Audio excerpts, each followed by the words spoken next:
let's make dinner. I hope y'all are having a great day today, and if you're not, hopefully I can brighten up your day with this here recipe. We're making a quick, simple, but yet so delicious recipe. It comes together super quickly. You and your whole family will love. You're gonna need some pork steaks. Be sure to wash them off. Whether you're using vinegar, you can use lime or lemon. Be sure to add salt and water. Wash them off really good. Not only does it wash them off, but it gives them a great taste. So we have our pork steaks. You're gonna need some vegetables. I got a nice sweet Vidalia onion and a beautiful bell pepper. If you'd like to add mushrooms to this, absolutely you can. You're gonna need some spices to make it taste good. We have pepper. We're gonna be using that Sazon packet. It's gonna bring great color and a beautiful taste to your recipe. Adobo seasoning, parsley flakes, garlic and onion powder. And we're gonna serve it with just some macaroni. We're gonna bump that macaroni up and make it taste good. Make sure your hands are clean. Cook dinner with. What we're gonna do is we're gonna season these pork steaks up very well. Now there are times when I cook these and I cut them down into bite-sized pieces. We're not gonna do that today. We're leaving them in the steak size here. In my pan, I have just a little bit of vegetable oil. You can add butter for additional flavor if you want, but that's how we're gonna do it. And it's like, listen, when you make these pork steaks this way, they taste like a ribeye steak, and you can trust me on that. Absolutely. Okay, so here's what we're gonna do. Adobo. When you get adobo, get the red top for me.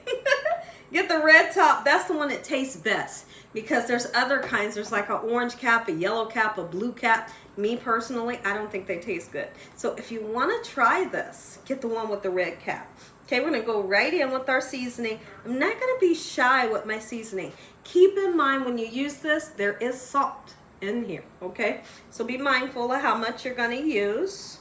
In the meantime, between time, I got some water behind me that's boiling, because we're making up our macaroni. I'm not quite sure which vegetable I'm making today. I told my husband I'll send him out to the store to pick up a good vegetable that we can have. I was thinking about telling him maybe some cauliflower. And I could steam some cauliflower, season it with salt, pepper, and butter, and it's chef's kiss every time, right? So that might be the vegetable of choice. I'm gonna gently put some of the Sazon on, making sure that I leave enough so I can season the other side. And here's the thing, when it comes to you seasoning up your meats, be sure that you let that seasoning seep down into the beautiful meat for at least 20 minutes. Longer if you can, but you get the gist of what I'm trying to say. And let the chill come off of the meat. When the chill comes off of the meat and you cook it up, it's always going to be juicy. But if you take it right out of your refrigerator, begin to cook it, bake it, fry it, whatever you're doing, it's going to be dry, because it hasn't had time to kind of rest on the counter and let the chill come off. Okay, lovely. I'm going to continue seasoning. Then we're going to flip them over and season the other side. Flip them over, season the other side. Lovely. I'm just going to be honest. I really feel like pork steaks became one of my favorite all-time meats. Lately, that's all I've been wanting. That's all I have been wanting is these pork steaks. And the way that I make them several different ways. But every time it turns out so good, and I can't stop eating them yet.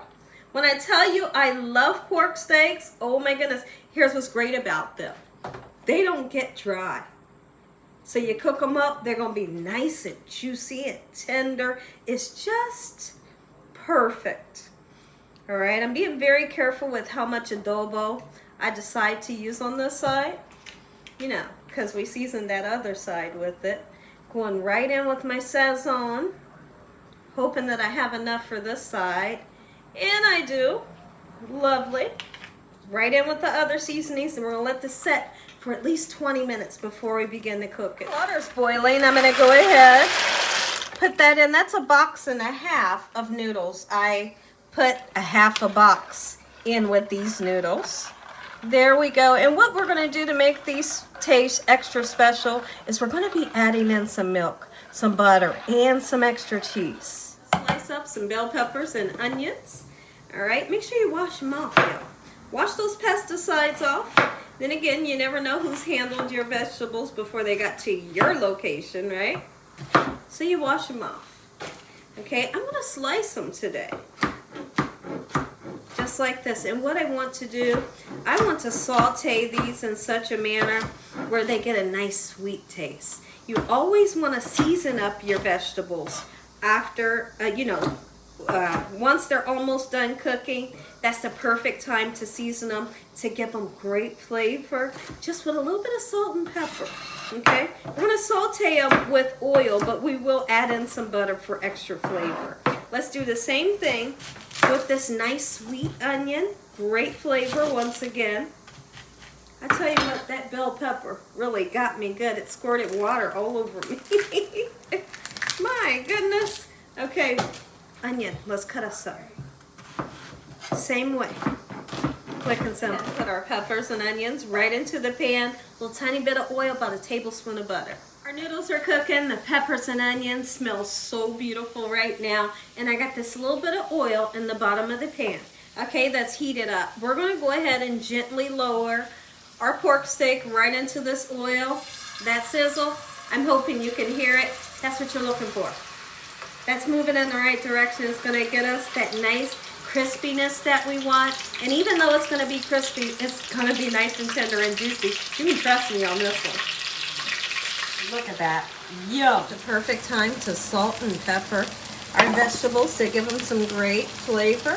And if you can't use the salt, you know what I always like to tell everybody, leave it out. Get even browner than this. Once they get nice and brown, what's going to happen is they get a nice sweet taste. And we serve this right on top of those pork steaks. Let's go ahead and put our cheese right in. Just like so, quick and simple, right?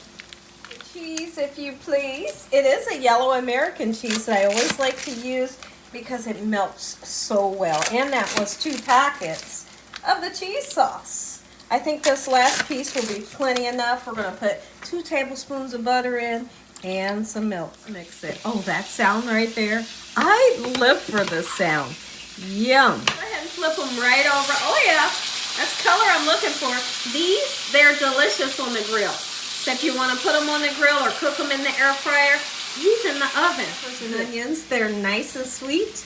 They're seasoned, sauteed to perfection. We're going to go ahead and put them right onto this platter, just like so. Put this last steak in. You can see our other ones are near getting done, but we want to make sure that they're fully cooked. Get that one in. This is like medium. Go ahead and get these 2 right out of the pan. That, oh my goodness, that's what I'm looking for. Just like that, just like so. And put this one right there in the middle. Look at that last one. We're going to zoom in because I want to show you just how much this looks like a ribeye steak. Oh my goodness. Snack yourself. Look at this. Listen to me. If y'all enjoyed this video, give me a thumbs up.